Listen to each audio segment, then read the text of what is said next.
kebaikan-Mu dalam kehidupan kami. Kami bersyukur kami masih ada sampai hari ini. Semua adalah karena anugerah Tuhan, semua karena kesetiaan Tuhan dan perlindungan Tuhan dalam kehidupan kami. Kami bersyukur untuk kesempatan yang Tuhan berikan. Sekali lagi kami mau belajar dari kebenaran firman-Mu. Tolong kami untuk mengerti isi hati-Mu. Tolong kami untuk serius belajar, untuk kami bersama-sama mendengar suara-Mu. Kami mengerti kehendak-Mu dalam kehidupan kami. Terima kasih Tuhan karena kami menyadari bahwa kami butuh tuntunan Tuhan. Kami butuh pimpinan Tuhan dalam kehidupan kami. Dan kami percaya bahwa Engkau Tuhan yang setia menuntun dan membimbing langkah kehidupan kami, anak-anak-Mu. Berkati kami semuanya yang ada di tempat ini maupun yang ada di rumah, mendengarkan di mana saja Tuhan. Kami percaya firman-Mu tidak bisa dibatasi oleh ruang dan waktu. Waktu kami serius mendengarkannya, maka kami akan mendapatkan berkat dan kami mendengar suara Tuhan dalam kehidupan kami, bagi kehidupan kami. Dalam nama Yesus Kristus kami berdoa dan mengucap syukur. Haleluya. Amin. Shalom, silakan duduk.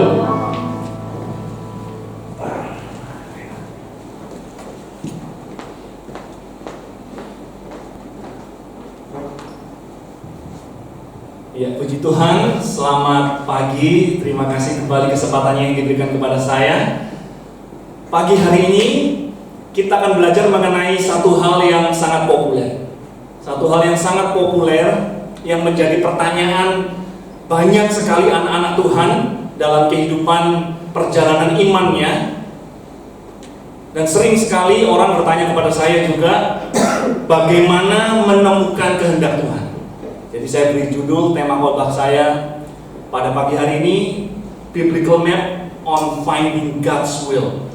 Bagaimana cara kita sesuai dengan Alkitab untuk menemukan kehendak Tuhan. Dan saya tidak sedang bicara mengenai kehendak Tuhan dalam arti jangan membunuh, jangan membenci, harus mengasihi, harus beribadah dan sebagainya yang sudah sangat jelas. Tetapi saya akan membagikan firman Tuhan yang lebih ke arah bagaimana Tuhan menuntun saya dalam pekerjaan.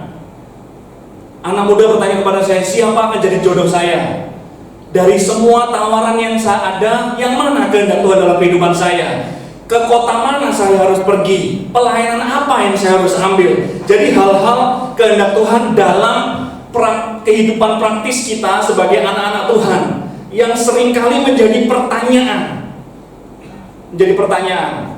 Dan pagi hari ini kita akan melihat mengenai pandangan umum tentang kehendak Tuhan. Coba slide berikutnya, kita akan lihat pandangan umum mengenai kehendak Tuhan. Yang pertama, pandangan umum adalah kehendak Tuhan itu adalah sesuatu yang tersembunyi. Jadi kita sering mendengar bahwa saya ini lagi berdoa cari kehendak Tuhan.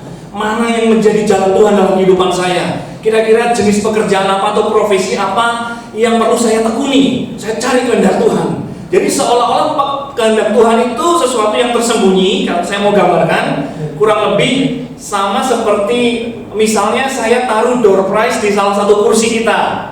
Kemudian saya kasih kesempatan, saya kasih waktu 5 menit cari door prize-nya. Dia ada di salah satu kursi di bawah kursi yang saya letakkan di sana. Kemudian kita cari dan saya mulai menghitung 1 menit 30 detik dan pada akhirnya setelah waktunya lewat kita masih belum menemukannya. Tidak ada yang menemukannya. Jadi seolah-olah kehendak Tuhan itu harus kita cari dan tersembunyi, sulit sekali kita dapatkan. Sehingga orang berkata, saya cari kehendak Tuhan ini, saya lagi bergumul untuk menemukan kehendak Tuhan. Saya tidak tahu yang mana kehendak Tuhan. Kemudian yang kedua, pandangan umum adalah kehendak Tuhan itu ditemukan secara kebetulan atau supernatural. Misalnya kita lagi berdoa cari kehendak Tuhan untuk profesi yang perlu kita tekuni, terutama dalam masa-masa seperti ini ya kan, kita sangat butuh tuntunan Tuhan. Kita jalan, tiba-tiba kita kepleset dan kemudian kita pegangan misalnya ke kursi. Wah, jangan-jangan ini kehendak Tuhan. Saya harus kerjakan furniture misalnya, bikin kursi. Atau kita cari pelayanan, Tuhan mau kemana saya ini merintis, atau Tuhan mau utus saya kemana. Kemudian pas kita lagi baca Alkitab, kemudian kita ngantuk, kita terjatuh di satu peta misalnya, peta Afrika.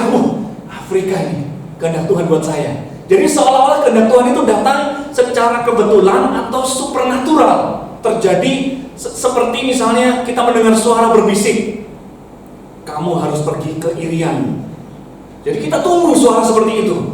Pas kita tidur ya kan, kita tunggu suara Tuhan berbisik dalam kehidupan kita. Kemana Tuhan harus pergi? Ternyata suaranya gak datang-datang. Dan kita terus berkumpul mencari kehendak Tuhan. Nah, yang ketiga, ada pandangan umum yang berkata bahwa kehendak Tuhan itu sesuatu yang menakutkan. Nah, saya juga bertemu dengan banyak orang yang merasa saya ini memang perlu mencari kehendak Tuhan, tetapi jujur saya takut kalau sampai saya menemukan kehendak Tuhan buat saya. Saya tanya, kenapa kok kamu takut mencari kehendak Tuhan? Mereka berpikir saya ini bisnismen, itu passion saya. Saya suka menjalani bekerja. Nah, kalau saya cari kehendak Tuhan, terus tiba-tiba Tuhan ngomong tinggalkan pekerjaanmu, kamu merintis di Irian Jaya, saya takut. Lebih baik saya nggak usah cari kehendak Tuhan, karena saya sudah menikmati apa yang saya kerjakan sekarang. Atau anak muda misalnya, dia menekuni profesi sesuatu atau dia mengejar, kemudian ditanya, kamu sudah cari kehendak Tuhan nggak? Iya, apakah ini jodohmu? Dan kemudian, waduh, saya ini sayang sama dia. Kalau ternyata kehendak Tuhan saya nggak sama dia, wah, saya akan bisa sakit hati dan patah hati nanti. Jadi lebih baik saya nggak cari kehendak Tuhan, karena itu sesuatu yang menakutkan. Ini pandangan yang umum. Nah, pandangan yang umum yang keempat, bahwa kehendak Tuhan itu hanya untuk kaum elit saja. Kalau misalnya kita lihat ada orang yang sukses dalam pekerjaannya sebagai anak Tuhan, dia itu menemukan kehendak Tuhan. Ada gereja atau hamba Tuhan yang pelayannya diberkati Tuhan dengan jiwa-jiwa atau lain sebagainya, kita mulai berpikir bahwa oh, itu dia menemukan kehendak Tuhan. Tapi bagi kita yang tidak mengalami kesuksesan seperti itu, kita berpikir bahwa kehendak Tuhan itu bukan untuk kita, hanya untuk sebagian orang saja, yang kaum elit dalam tanda kutip, yang mereka dalam tanda kutip nggak tahu kenapa Tuhan menyatakan kehendaknya dan mereka berhasil seperti itu. Jadi ini pandangan yang umum mengenai kehendak Tuhan. Tetapi saya mau katakan, kita perlu mengerti bagaimana Alkitab mengajar kita untuk mendapatkan kehendak Tuhan dalam menuntun kita dalam kehidupan sehari-hari. Tuhan akan menuntun kehidupan kita dan berjanji untuk menolong kita, menuntun kehidupan kita, mengambil setiap keputusan dalam kehidupan kita sehari-hari. Dan itu sudah tersedia. Nah, sebelum saya menyampaikan poin-poin yang saya temukan di firman Tuhan untuk kita mencapai tujuan kita, saya ingin kita sepakat dulu. Saya ingin kita sepakat mengenai beberapa hal sebelum kita masuk ke sana. Kesepakatan yang pertama, kita mesti sepakat bahwa Tuhan punya rencana bagi setiap orang percaya. Katakan amin. Tuhan Maha Kuasa, Dia berdaulat, Dia Maha Tahu, dan dari sejak semula Tuhan itu sudah punya rencana dalam kehidupan kita. Itu jelas dikatakan Alkitab. Prinsip Alkitab jelas mengatakan hal tersebut. Tuhan menetapkan langkah orang percaya. Itu dikatakan Alkitab. Artinya setiap orang percaya, tidak peduli saudara seseorang yang dianggap berhasil atau kaum elit, kita semua punya kehendak Tuhan atau rencana Tuhan dalam kehidupan kita. Semua kita, anak muda, orang tua, profesi apapun kita, selama kita ada dalam Kristus, Tuhan punya rencana dalam kehidupan kita. Kita perlu percaya hal ini. Dan kalau kita sudah sepakat bahwa kita percaya Tuhan punya rencana bagi kita semuanya, maka kesepakatan yang kedua ini pasti betul. Kalau Tuhan punya rencana bagi kita semuanya, tentunya Tuhan ingin kita mengetahui rencananya. Betul? Karena kenapa Tuhan punya rencana bagi kita dan kemudian Tuhan membuat dirinya frustasi karena kita nggak menemukannya. Tuhan tentunya kepingin kita semuanya ini tahu rencananya. Kalau kita berpikir, Tuhan, saya pengen tahu kehendak-Mu dalam kehidupan saya, tolong saya mengambil keputusan. Yang mana ini jalan Tuhan? Kalau tawarannya cuma satu, gampang. Kalau pilihannya cuma satu, gampang. Ini pilihannya ada beberapa. Tuhan, tolong saya. Saya nggak mau salah melangkah, saya butuh tuntunan Tuhan. Saudara punya kerinduan untuk mengetahui tuntunan Tuhan. Terlebih Tuhan, Dia sangat kepingin menunjukkan rencananya bagi kita semuanya. Karena Dia punya rencana. Dan kalau Dia punya rencana, kenapa Dia harus sembunyikan? Dia sangat kepingin menunjukkannya kepada kita supaya kita tahu. Dan kalau kita sepakat bahwa Tuhan punya kehendak dan keinginan untuk kita tahu rencananya, maka dengan mudah kita akan sepakat untuk hal yang ketiga. Maka Tuhan akan menempatkan rencananya bagi kita di tempat yang tentunya mudah dan pasti kita temukan. Dia tidak akan sembunyikan dan kasih waktu, ayo 3 menit temukan, kalau enggak lewat sudah. Tidak akan seperti itu. Tentunya kehendaknya akan ditempatkan di tempat yang akan mudah kita temukan dan pasti kita temukan. Karena kalau tidak, kita nggak akan bisa tahu kehendaknya. Tuntunan yang real, praktikal dalam kehidupan kita. Kita sepakat dalam 3 hal ini, maka saya menemukan hal dan tempat yang paling praktis atau paling mudah di mana kehendak Tuhan ditemukan dalam kehidupan kita, yang perlu kita mengerti. Tuhan menyatakan kehendaknya di dalam firman Tuhan. Tempat yang sangat mudah dan sudah pasti kita temukan. Kita perlu mulai dari Alkitab. Kemudian mungkin saudara berpikir, kan saya tadi Pastor mulainya dengan kitab bagaimana tempat saya tinggal, rumah mana yang saya akan pilih, jodohnya siapa. Tapi kok ini kembali ke Alkitab? Ini kan teori. Nah, kadang-kadang masalah kita di situ. Kita kepingin tahu hal yang praktis, tetapi kita nggak mau mulai dari hal yang sudah pasti dulu. Kita perlu memulai di tempat yang sudah pasti mengenai kehendak Tuhan dalam kehidupan kita, baru kita akan menemukan apa yang praktikal dalam kehidupan kita. Karena kita percaya Tuhan punya tuntunan yang praktis dalam kehidupan kita, tetapi kita perlu mulai di tempat yang tepat. Sesuatu yang mudah dan pasti kita temukan ada dalam firman Tuhan. Kita akan lihat, sebetulnya ada beberapa poin, tetapi saya hanya fokus kepada 3 poin saja mengenai kehendak Tuhan yang sudah pasti kita temukan dalam firman Tuhan. Kemudian saya akan menyelesaikannya, menolong kita untuk menemukan bagaimana tuntunan praktis Tuhan bekerja dalam kehidupan setiap anak Tuhan. Yang pertama, kita melihat kehendak Tuhan yang dinyatakan dalam Alkitab adalah supaya setiap orang diselamatkan. Itu pasti sudah. Kita lihat ayatnya. Ayatnya ada di slide selanjutnya. Ayatnya ada di sini.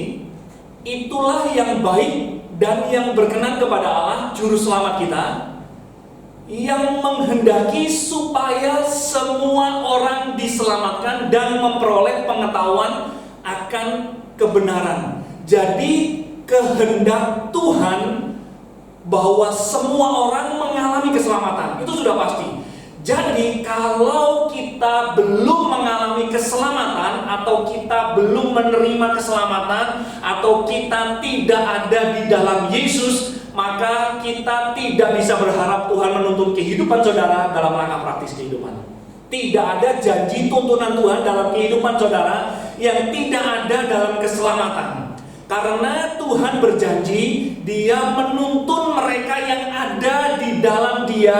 Karena Yesus mengatakan ada di luar sana domba-domba yang tidak bergembala, dan mereka sendirian, tidak ada yang menuntun mereka. Kalau saudara belum menerima Yesus dalam kehidupanmu, saudara belum mengambil keputusan untuk mengikut Yesus sebagai satu-satunya Tuhan dan Juru Selamat kehidupanmu, saudara tidak bisa mencari kehendaknya karena tidak ada kehendak Tuhan dalam kehidupanmu. Satu-satunya kehendak Tuhan dalam kehidupan saudara yang di luar Yesus adalah membawa saudara kepada pertobatan dan perjumpaan ilahi dengan Dia. Jadi kalau saudara ada di luar Yesus, saudara berjuang sendiri dengan kekuatanmu, dengan kepintaranmu, dengan pengalamanmu, dan itu sangat terbatas. Saudara tidak bisa mengharapkan tuntunan supranatural Tuhan bekerja dalam kehidupanmu kalau saudara ada di luar Yesus. Nah, tetapi bagi kita yang ada dalam Yesus, yang kita sudah mengalami keselamatan, Yesus berjanji dalam Yohanes 10, aku adalah gembala yang baik, dan domba-dombaku mengenal suaraku, dan aku mengenal domba-dombaku. Artinya kita yang ada dalam Yesus, kita diberi kemampuan untuk mendengar suara gembala kita. Katakan amin. Kita punya kemampuan itu. Dan waktu gembala kita menyampaikan tuntunan dan instruksinya, kita akan tahu, kita akan kenal, ini suara gembala saya, yang ini bukan. Karena itu janjinya. Tuhan akan menuntun setiap langkah orang yang percaya kepadanya Dan waktu kita adalah anak-anaknya, kita akan bisa mengalami tuntunan Tuhan. Tetapi kalau kita tidak ada dalam Yesus, rencana Tuhan dalam kehidupan saudara adalah neraka yang kekal. Itu rencana Tuhan bagi orang yang tidak percaya dan ada dalam Yesus. Bagi kita yang ada dalam Yesus, Tuhan punya rencana dan Tuhan akan menuntun kita. Itu yang pertama, bahwa Tuhan ingin bahwa semua orang mengalami keselamatan. Kalau tidak ada dalam Yesus, kita berjuang sendiri. Kita ada dalam Yesus, kita akan mengalami tuntunan Tuhan dalam setiap langkah kehidupan kita. Yang kedua, kehendak Tuhan yang dinyatakan dalam Alkitab itu adalah supaya kita penuh dengan Roh Kudus. Kita lihat dalam Efesus pasal 5. Efesus 5 ayat 17-18, di situ dikatakan dengan jelas, sebab itu janganlah kamu bodoh, tetapi usahakanlah supaya kamu mengerti kehendak Tuhan. Dan janganlah kamu mabuk oleh anggur, karena anggur menimbulkan hawa nafsu. Tetapi hendaklah kamu penuh dengan Roh. Jadi kehendak Tuhan dinyatakan jelas sekali. Kehendak Tuhan itu dinyatakan bahwa kamu jangan mabuk oleh anggur, tetapi penuh dengan Roh. Karena kalau kita nggak mengerti ini, dikatakan kamu bodoh. Jangan kamu bodoh. Hendaknya kamu mengerti kehendak Tuhan. Kehendak Tuhan apa? Penuh dengan Roh. Nah, tentunya kita berpikir, kenapa mereka bandingkan penuh dengan Roh dan mabuk oleh anggur, ya kan? Apa hubungannya? Jadi seolah-olah kalau kita nggak penuh dengan Roh, artinya kita ini pemabuk atau orang yang suka minum anggur, begitu seolah-olah. Nah, kita perlu mengerti konteks latar belakangnya. Kenapa ayat ini ditulis? Kenapa Paulus mengatakan hendaklah kamu penuh dengan Roh dan jangan mabuk oleh anggur, karena itu kehendak Tuhan. Nah, ini didasarkan pada tradisi atau sistem agama kuno pada waktu itu. Jadi agama yang berlaku pada waktu itu, mereka percaya untuk kita bisa mengenal Tuhan, untuk kita bisa terhubung dengan Tuhan, untuk kita bisa mengalami Tuhan, mereka percaya itu bisa dilakukan atau dialami melalui dua hal. Yang pertama itu dialami dengan hubungan seksual atau dengan mabuk oleh anggur. Jadi itu sebabnya tidak heran pada waktu itu ada pelacur-pelacur rohani, imam-imam pelacur wanita, di mana orang bisa datang dan mereka bisa melakukan hubungan seksual dengan mereka, dan kenikmatan seksual yang mereka nikmati pada waktu itu dianggap mereka masuk pada level tertinggi atau level selanjutnya, di mana mereka menemukan Tuhan di sana. Mereka mengalami interaksi dengan Tuhan karena fenomena yang mereka temukan waktu mereka melakukan hubungan seksual itu dianggap sebagai sesuatu yang sakral dan rohani.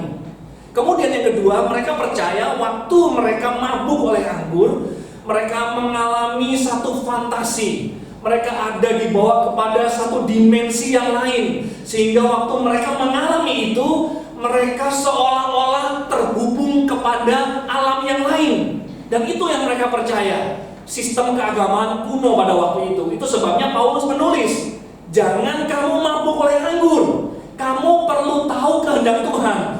Cara kita terhubung dengan Tuhan bukan dengan anggur atau kegiatan seksual. Cara kita terhubung dengan Tuhan, kalau kita mau mengalami Tuhan, kita harus penuh dengan Roh. Itu kehendak Tuhan. Katakan amin. Kita perlu penuh dengan Roh. Dan kemudian kita akan bertanya, apa maksudnya penuh dengan Roh?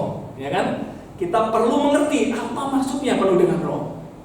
Nah, saya akan memberikan gambaran mengenai penuh dengan Roh. Saya mungkin akan lebih lama di sini supaya kita bisa mengerti bagaimana kita bisa mengerti kehendak Tuhan, yaitu penuh dengan Roh. Kata penuh dengan Roh itu dalam terjemahan aslinya dikatakan bahwa kita dikuasai, didominasi, atau heavily influence, atau kita sangat dipengaruhi oleh sesuatu. Artinya dalam hal ini kita dipengaruhi, didominasi, digerakkan oleh Roh Kudus. Nah, setiap orang percaya yang ada dalam Yesus, Alkitab mengatakan kita memiliki Roh Kudus.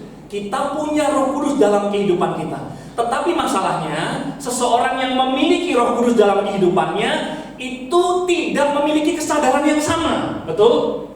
Saya punya Roh Kudus, semua kita punya Roh Kudus yang ada dalam Yesus, tetapi kesadaran kita akan Roh Kudus dalam kehidupan kita tidak sama.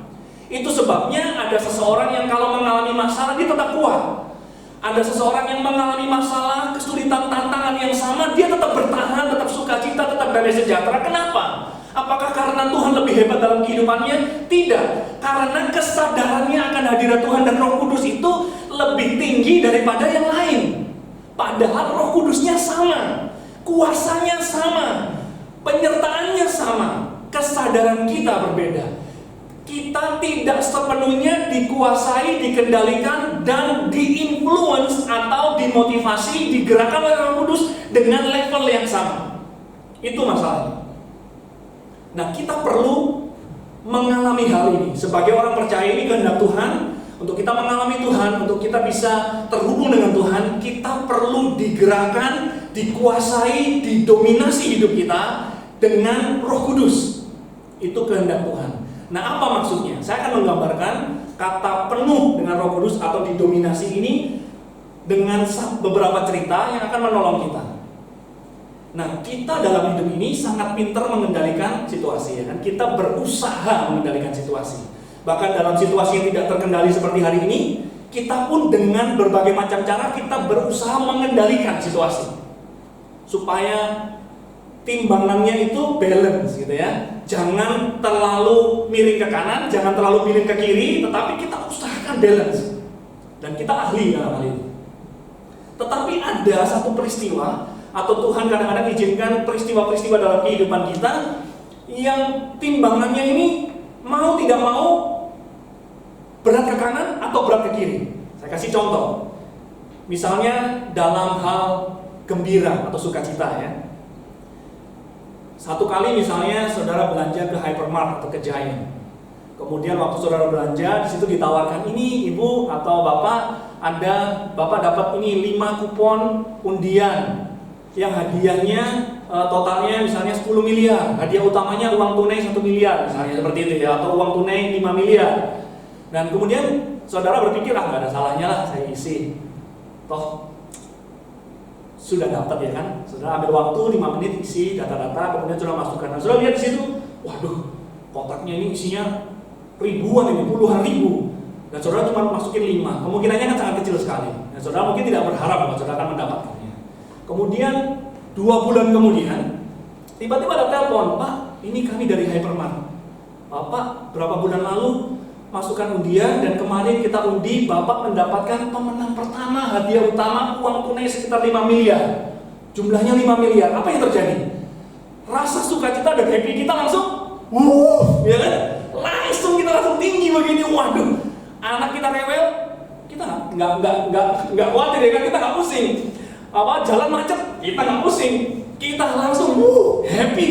Kita dikuasai happy. Kita naik motor hujan panas nggak peduli, senyum terus. Sekalipun nggak kelihatan kan pakai masker, ya kan, tapi senyum terus. Karena kita dikuasai rasa happy tersebut. Kita dikuasai total. Apapun yang terjadi di sekeliling kita, kita sangat dikuasai dengan perasaan gembira karena kita memenangkan hadiah yang kita nggak duga-duga dengan jumlah yang fantastis. Kita dikuasai dengan emosi sukacita. Dan sebaliknya, kita mengetahui bahwa orang yang kita cintai menyakiti kita. Orang yang kita sayangi mengkhianati kita. Orang yang kita cintai meninggalkan kita. Apa yang terjadi? Kita langsung dikuasai oleh kesedihan. Mau diajak makan ke restoran paling enak sekalipun, gak akan rasa enak kita. Mau dihibur tamasya kemanapun, gak akan happy kita. Kenapa? Kita dikuasai, didominasi oleh perasaan kesedihan. Nah, itu yang pertama, gambaran yang pertama. Waktu kita penuh dengan Roh Kudus, artinya Roh Kudus itu mendominasi, menguasai kehidupan kita seperti perasaan yang senang maupun perasaan yang sedih tersebut. Jadi apapun yang terjadi di sekeliling kita tidak terlalu masalah buat kita, karena Roh Kudus mendominasi kehidupan kita. Rasa senang itu mendominasi kehidupan kita. Nah, gambaran yang kedua, saya ingin ilustrasikan sedikit untuk menolong kita.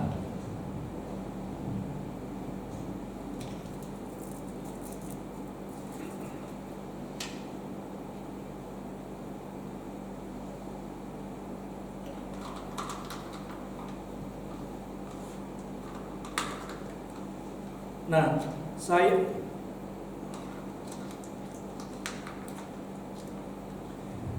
kita umpamakan air ini adalah kehidupan kita, ya kan?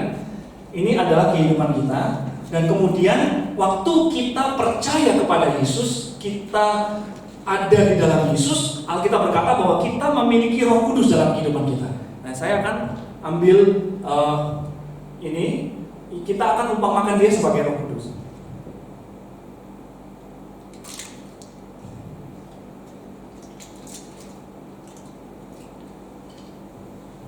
Nah, vitamin ini kita umpamakan sebagai Roh Kudus, dan air ini adalah kehidupan kita. Roh Kudus ini ada dalam diri setiap orang percaya, tetapi kalau Roh Kudus ini tidak mendominasi, tidak membaur, bercampur dan menguasai hidup kita, maka dia akan tinggal di bawah dan tidak akan banyak manfaatnya dalam kehidupan kita orang percaya. Nggak akan banyak manfaatnya. Kita punya Roh Kudus, kita sering ketakutan, gampang khawatir, gampang dikecewakan, nggak bisa melakukan kehendak Tuhan, nggak bisa taat kepada Tuhan, sulit sekali hidup sesuai dengan apa yang Tuhan mau, karena Roh Kudus tidak mendominasi dan menguasai, seolah-olah dia ini hanya duduk di bawah kehidupan kita dan tidak bekerja sebagaimana fungsi dan potensi yang ada dalam diri. Tetapi ada bedanya waktu kita biarkan, kita ambil keputusan supaya dia mendominasi, berbau dalam kehidupan kita, menguasai kehidupan kita. Ada sesuatu yang terjadi. Saya akan masukkan di sini. Nah, waktu kita mengambil keputusan untuk Roh Kudus mendominasi, menguasai dan membuat dia menjadi influence dalam kehidupan kita, maka sesuatu terjadi. Hidup kita yang biasa-biasa saja menjadi berbeda. Airnya masih sama, masih tetap ada unsur airnya, tetapi warnanya berubah, rasanya berbeda, dan khasiatnya berbeda. Ada potensi di dalam air yang biasa-biasa saja tadi. Dia menjadi penuh vitamin, penuh manfaat, dan bisa menjadi sesuatu yang akan menjadi sumber kesehatan bagi orang yang meminumnya. Dia berbeda. Waktu kita membiarkan Roh Kudus berkarya mendominasi dan menguasai kehidupan kita. Dan ini kehendak Tuhan. Jangan biarkan Roh Kudus hanya duduk manis di bawah dasar kehidupan kita dan tidak melakukan apa-apa. Tetapi biarkan dia mendominasi kehidupan kita, menguasai pikiran dan hati kita, sehingga hidup kita masih tetap sama. Kita masih tetap sama Pak Edi, masih tetap Pak Edi, dan tidak berubah menjadi yang lain. Tetapi apa yang dihasilkan, apa yang keluar dari hidupnya berbeda. Kenapa? Karena dia dikuasai, didominasi oleh Roh Kudus dalam kehidupannya. Ada kuasa dalam perkataannya, ada kuasa dalam tindakannya, ada buah yang kita lihat dalam kehidupannya. Waktu Roh Kudus mendominasi kehidupan kita, ini yang terjadi, sehingga hidup kita berubah. Gambaran yang ketiga adalah seperti sebuah sarung tangan. Nah, saudara, sarung tangan itu punya 5 jari, ya kan? Punya 5 jari, dan kalau sarung tangan ini saya taruh di atas piano atau keyboard, dan kemudian saya ngomong sarung tangan, ayo coba mainin keyboard. Kira-kira sarung tangannya bisa apa? Dia nggak bisa apa-apa. Sekalipun dia bentuknya seperti jari, punya 5 jari lengkap, tapi sarung tangan ini nggak akan bisa bikin apa-apa. Tetapi waktu tangan saya masukkan kepada sarung tangan, kemudian saya mulai menggerakkan sarung tangan tersebut, maka akan ada melodi yang indah dilahirkan di sana. Nah, hidup kita tanpa Roh Kudus itu tidak akan bisa bikin apa-apa. Tetapi waktu kita biarkan Roh Kudus itu menguasai hidup kita, maka Roh Kudus akan menggerakkan hidup kita, dan kita akan bisa melakukan sesuatu sesuai dengan kehendak Tuhan oleh kekuatan kuasanya. Katakan amin. Itu kekuatan waktu kita dikuasai oleh Roh Kudus dalam kehidupan kita, waktu kita penuh dengan Roh Kudus. Dan itu adalah kehendak Tuhan. Itu adalah kehendak Tuhan dalam kehidupan kita. Dan itu sudah pasti. Sebelum kita menemukan kehendak Tuhan yang lain, yang bersifat praktikal, kita perlu fokus kepada hal-hal yang Tuhan sudah nyatakan secara jelas dalam kehidupan kita. Itu menjadi goal kita sebagai anak Tuhan. Bagaimana kita semakin hari semakin didominasi oleh Roh Kudus, semakin dikuasai oleh Roh Kudus, dan bagaimana kita bisa melatihnya. Ada ayat yang paralel di sini, saya nggak tuliskan di situ. Ayat yang paralel dengan Efesus 5 ini ada di Kolose 3. Saya akan coba bacakan untuk kita. Kolose 3 ini ayat yang paralel yang menjelaskan untuk bagaimana kita bisa dikuasai oleh Roh Kudus.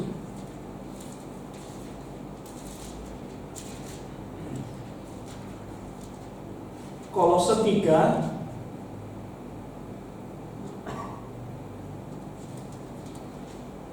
ayat yang ke-16. Hendaklah perkataan Kristus diam dalam segala kekayaannya di antara kamu, sehingga kamu dengan segala hikmat mengajar dan menegur seorang akan yang lain, dan sambil menyanyikan mazmur dan puji-pujian dan nyanyian rohani kamu mengucap syukur kepada Allah di dalam hatimu. Ini langkah praktisnya supaya Roh Kudus berkuasa dalam kehidupan kita.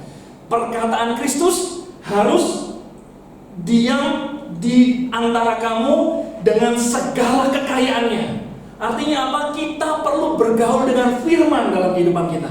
Kita perlu mempelajari pikiran Kristus yang ada dalam firman. Kira-kira kalau Tuhan dalam situasi seperti ini, Alkitab mengajarkan bagaimana? Kalau dalam situasi seperti ini, Alkitab menyuruh kita melakukan apa? Tuhan sudah mengatur hal-hal yang menjadi prinsip kekristenan sebagai langkah orang percaya ada dalam firman Tuhan. Waktu kita mempelajari prinsipnya, maka kita akan menaruh pikiran Kristus dalam kehidupan kita. Dan waktu kita memutuskan untuk taat mengikutinya, maka Roh Kudus sedang berkuasa dalam kehidupan saudara. Waktu keadaan sulit, Alkitab berkata seperti apa? Janganlah hendaknya kamu khawatir akan apapun juga, tetapi serahkanlah itu kepada Tuhan dalam doa dan permohonan dengan ucapan syukur. Jadi itu kata firman Tuhan waktu kita khawatir. Artinya waktu kita khawatir, kita nggak milih untuk takut dan kemudian terlunta-lunta, kebingungan dan kemudian menjadi depresi. Kita memilih untuk serahkan kepada Tuhan dengan ucapan syukur dalam doa dan permohonan. Kita ikuti. Waktu ada orang menyakiti kita, kita tidak bereaksi seperti emosi kita secara natural yang berdosa. Kita ikuti apa kata firman Tuhan. Alkitab berkata, kasihilah musuhmu. Kita ikuti apa yang firman Tuhan katakan. Waktu kita memutuskan untuk mengikuti kata firman Tuhan, maka Roh Kudus itu menjadi power yang akan memampukan kita untuk melakukannya. Dan waktu kita menerapkan pola hidup seperti ini, saudara sedang melatih diri saudara untuk dikuasai dan didominasi oleh Roh Kudus dalam kehidupanmu. Waktu saudara nggak tahu mau bikin apa, kita berjanji, Tuhan adalah gembalaku, takkan kekurangan aku. Kita perkatakan firman, taruh pikiran Kristus dalam pikiran kita. Dan waktu situasi terjadi dalam kehidupan kita nggak bereaksi seperti manusia natural kita. Kita bereaksi dan berespon seperti firman. Dan waktu kita melatihnya, saudara semakin hari semakin penuh dengan Roh, didominasi dan dikuasai oleh Roh Kudus. Itu caranya. Jadi saya mengajak kita semuanya, sebagai langkah praktis, saudara yang ada di rumah pun, saudara perlu mempraktekannya. Biasakan hidup membaca dan bergaul dengan firman setiap hari. Langkah yang pertama, baca firman setiap hari. Karena ini bukan hanya sekedar pengetahuan. Firman ini adalah makanan kita. Dan bukan hanya sekedar makanan, dia nutrisi dan dia adalah pikiran Kristus yang perlu merombak pikiran lama kita. Software yang lama, program yang lama perlu kita buang dan kita ganti dengan yang baru, yaitu sesuai dengan firman. Itu kita terus latih dalam kehidupan kita. Kita baca, kemudian yang kedua kita pelajari firman. Jangan cuma sekedar baca dan gak ngerti. Waktu kita gak ngerti, cari tahu apa maksudnya. Kenapa kok firman mengatakan seperti ini? Pelajari prinsip firman Tuhan. Waktu kita melatihnya, saudara kan bukan hanya memiliki nutrisi dan makanan untuk kesehatan rohanimu, kita sedang membangun kesadaran dan kekayaan hikmat Kristus dalam pikiran kita. Dan kemudian jangan lupa kunci yang terpenting, lakukan. Makan, pelajari, lakukan. Waktu itu terjadi dalam kehidupan kita, kita latih setiap hari sebagai kebiasaan kita, powerful. Saudara akan lihat, hidup saudara bukan air putih saja dan Roh Kudus diam dalam kehidupanmu, duduk diam dan gak bikin apa-apa. Kita akan menjadi powerful. Hidup kita berubah. Kita masih sama, tapi yang keluar dari kita berbeda. Yang ketiga, yang terakhir, saya tidak akan berlama-lama di sini. Yang ketiga adalah Tuhan ingin kita mengalami sanctification atau pengudusan. Kita baca dulu ayatnya. Beberapa ayat saya cantumkan di sana. Karena inilah kehendak Allah, pengudusanmu yaitu supaya kamu menjauhi percabulan. Kemudian ada lagi, kuduskanlah mereka, sanctify themselves, dalam kebenaran. Firman-Mu adalah kebenaran. Tetapi bertumbuhlah dalam kasih karunia dan dalam pengenalan akan Tuhan dan Juru Selamat kita, Yesus Kristus. Baginya kemuliaan sekarang sampai selama-lamanya. Jadi kehendak Tuhan yang jelas sekali dalam kehidupan kita dinyatakan dalam firman adalah Tuhan ingin menguduskan kita. Apa maksudnya? Pengudusan itu artinya memisahkan kita dari dosa. Artinya Tuhan ingin kita semakin bertumbuh. Kalau kita punya anak, apakah kita pengen anak kita usia 5 tahun terus? Enggak. Kita pengen anak kita makin lama makin besar. Kita pengen anak kita makin lama makin pintar, bukan? Itu sebabnya kita ajari mereka, kita investasikan waktu, uang, tenaga untuk membuat mereka semakin pintar, semakin mengerti, semakin besar. Kita kasih makan yang sehat supaya dia bertumbuh. Itu keinginan kita. Tuhan pun sama. Waktu kita dilahirkan kembali dalam Yesus, dalam iman kepadanya, Tuhan gak kepingin kita bayi rohani terus. Tuhan pengen kita bertumbuh, jadi besar. Dikatakan bukan bayi rohani, tetapi menjadi anak muda rohani, menjadi orang tua rohani. Itu dikatakan dalam Tesalonika. Tuhan ingin kita bertumbuh, bukan cuma tahu, oh Yesus itu Tuhan saya, oh Yesus itu Juru Selamat saya, Yesus itu Papa saya. Tetapi kita bisa melawan segala tipu muslihat iblis, segala hal-hal yang coba membuat pikiran kita ini menjauh dari Tuhan. Kita tahu, oh ini bukan dari Tuhan, ini loh kehendak Tuhan. Oh ini bukan yang Tuhan mau, ini loh yang Tuhan mau buat saya. Kita mulai bisa tahu itu.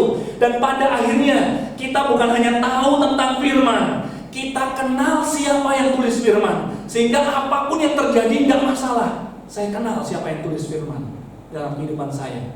Itu yang Tuhan mau, kita semakin bertumbuh. Jadi ada 3 saja yang saya bagikan. Yang pertama, kita perlu ada dalam zona keselamatan. Kalau ada di antara kita yang belum masuk di zona keselamatan, kehendak Tuhan dalam kehidupanmu supaya saudara bertobat dan mengakui Yesus sebagai Tuhan dan Juru Selamat dalam kehidupanmu, percaya kepadanya sebagai satu-satunya Tuhan. Itu kehendak Tuhan satu-satunya bagi saudara. Kalau saudara sudah ada dalam keselamatan, saudara bisa percaya bahwa Tuhan adalah gembala yang akan menuntun kehidupanmu.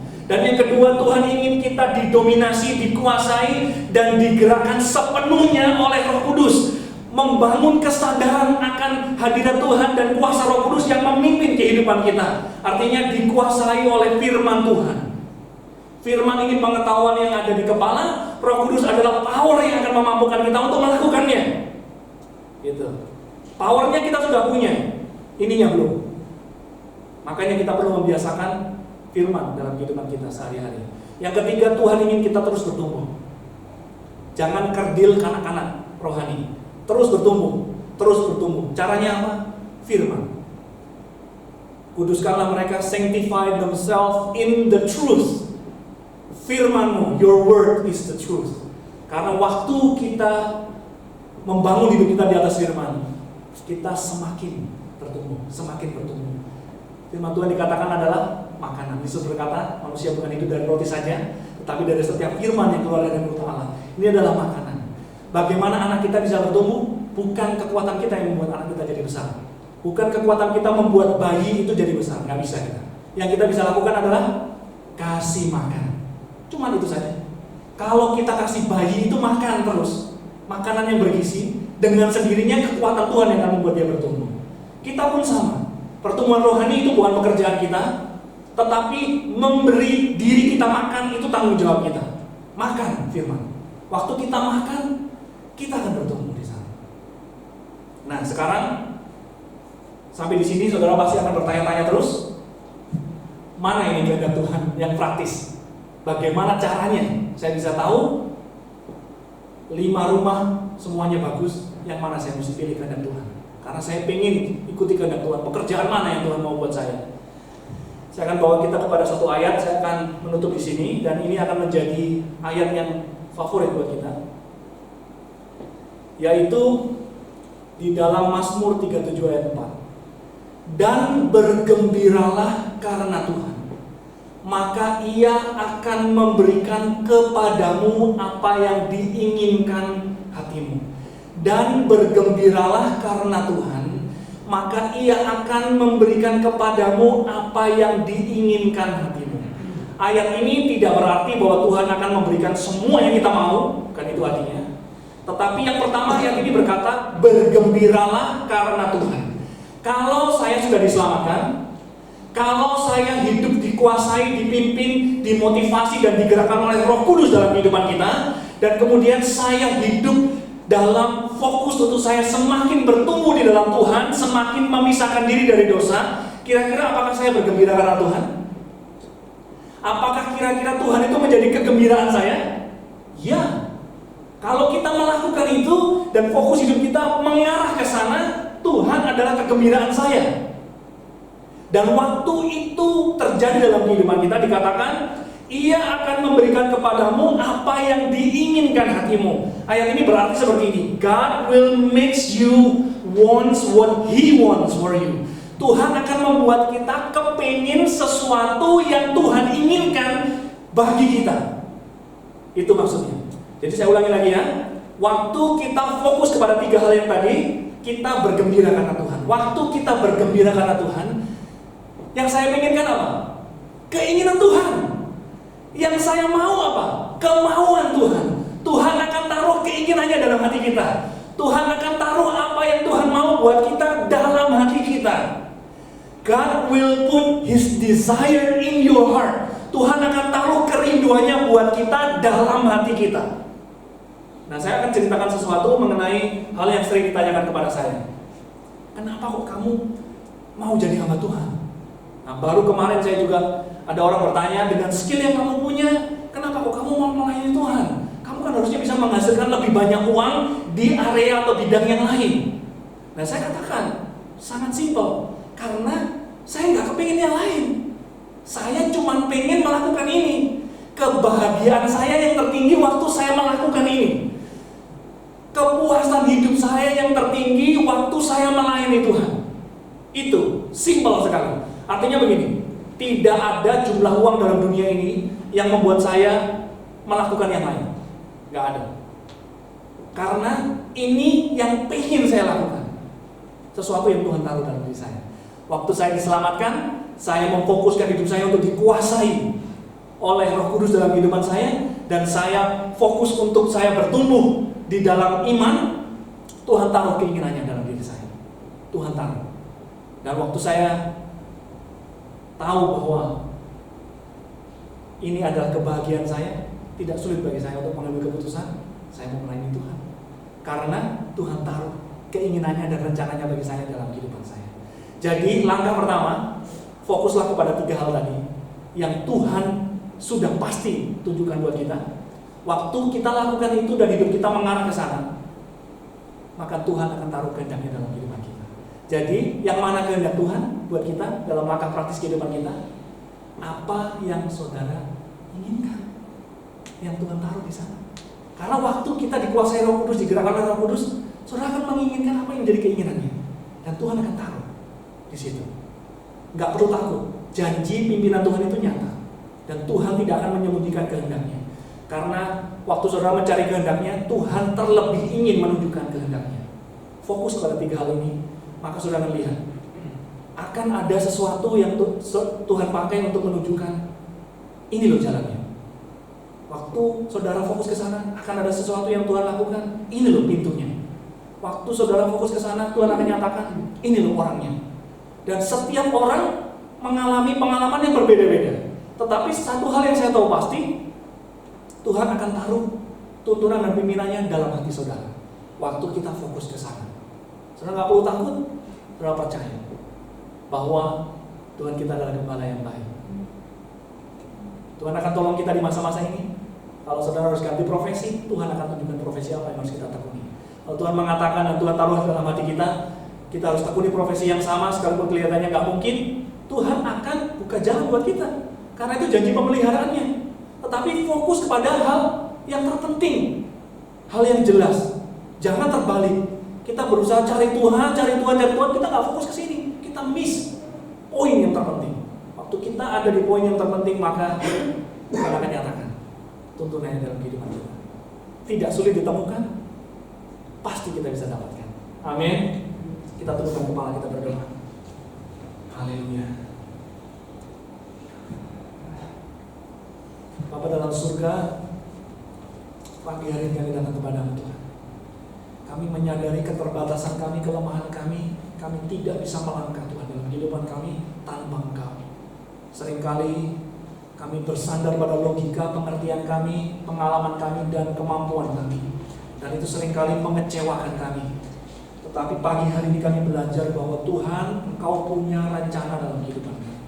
Engkau punya kehendak yang Tuhan ingin nyatakan dalam kehidupan kami. Tolong kami untuk mengikutinya. Tolong kami untuk masuk dalam keselamatan yang Tuhan sudah janjikan. Bagi saat ini Bapak Ibu Saudara di rumah, mungkin Bapak Ibu belum mengambil keputusan untuk saudara mengambil keputusan untuk percaya kepada Yesus sebagai satu-satunya Tuhan. Saat ini saya mengajak saudara untuk mengambil keputusan itu. Ambil keputusan untuk menerima Yesus, jadikan dia Tuhan dalam kehidupanmu. Akui dia bahwa dia adalah juru selamat dalam kehidupanmu, dan ikuti langkah yang Tuhan sudah siapkan bagi saudara. Ambil keputusan untuk ikut Tuhan. Saat ini Tuhan, bagi kita semuanya, kami semuanya yang ada di tempat ini Tuhan, maupun ada yang di rumah, kalau kami tidak menyadari tuntunan kuasa Roh Kudus dalam kehidupan kami lebih banyak dikuasai oleh perasaan, emosi negatif, dan pikiran kami, logika kami. Saat ini Tuhan, tolong kami untuk kami membangun sikap hidup yang mau dipimpin, dikuasai, dan didominasi oleh Roh Kudus. Karena itu adalah kehendak-Mu dalam kehidupan kami, supaya kami membangun gaya hidup yang bergaul dengan firman, hingga kekayaan pikiran Kristus itu ada dalam pikiran kami dan dalam hidup kami, sehingga kami meresponi segala situasi dan keadaan dengan firman. Dan waktu itu terjadi Tuhan, kami percaya kami sedang bertumbuh. Kami tidak menjadi anak-anak rohani lagi, tetapi kami bertumbuh, semakin bertumbuh, karena itu adalah kehendak-Mu dalam kehidupan kami. Dan kami percaya, waktu kami bergembira karena Tuhan, waktu Tuhan akan menjadi sumber satu-satunya pengharapan dan kegembiraan hidup kami, waktu Tuhan menjadi satu-satunya yang utama dalam kehidupan kami, Engkau akan menaruh keinginan-Mu dalam kehidupan kami, Engkau akan menaruh rencana-Mu dalam hati kami, Engkau akan memberikan apa yang menjadi keinginan-Mu yang Tuhan taruh dalam kehidupan kami. Tuhan akan pimpin kami, Tuhan akan arahkan hati kami, Tuhan akan arahkan pikiran kami, Tuhan akan pertemukan kami dengan orang-orang yang tepat, Tuhan akan arahkan kami kepada pintu-pintu yang tepat, Tuhan akan arahkan kami kepada keputusan-keputusan yang tepat. Karena apa? Karena kami mengikuti kehendak Tuhan, dan kami bergembira karena Tuhan. Terima kasih Bapak Ibu Saudara yang ada di rumah saat ini. Saudara ambil keputusan, dimanapun saudara berada, saudara ambil keputusan untuk menjadikan Tuhan itu sebagai satu-satunya yang pusat kehidupan saudara. Dia adalah kegembiraan dan pusat satu-satunya yang mengatur kehidupanmu. Responi segala sesuatu dengan firman, responi segala sesuatu yang terjadi dengan iman, yaitu percaya dan lakukan firman. Di dalam ketaatanmu kepada firman, di sana Roh Kudus bekerja memampukanmu. Tuhan Yesus, kami bersyukur pagi hari ini, karena Engkau sedang menguatkan kami, Engkau sedang berbicara kepada kami secara pribadi. Tuntunan-Mu Tuhan nyatakan. Kami bersyukur untuk pagi hari ini, untuk firman-Mu. Kami berdoa di dalam nama Yesus Kristus. Haleluya. Amin. Puji Tuhan, terima kasih. Saya serahkan kepada pemimpin acara.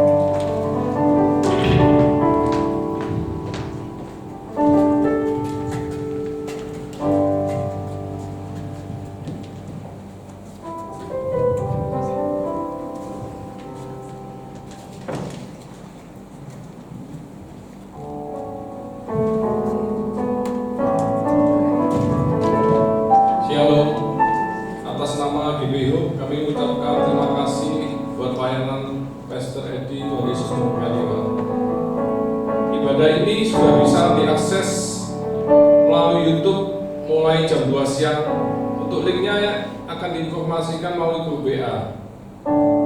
Mari kita senantiasa membangun hubungan intim, membangun mesbah doa setiap pukul 8 malam seperti yang sudah diumumkan di grup WA.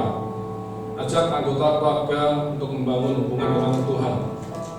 Dan doa malam dan ibadah tatap muka di bulan Februari akan diumumkan melalui grup WA gereja. Dan kita persiapkan persembahan, doa untuk persembahan.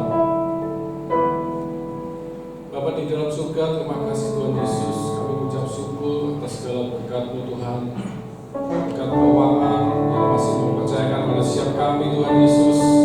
Ajar kami memberi dengan kasih dan sukacita untuk memperluas kerajaan dan kemuliaan-Mu. Terima kasih Tuhan Yesus. Amin.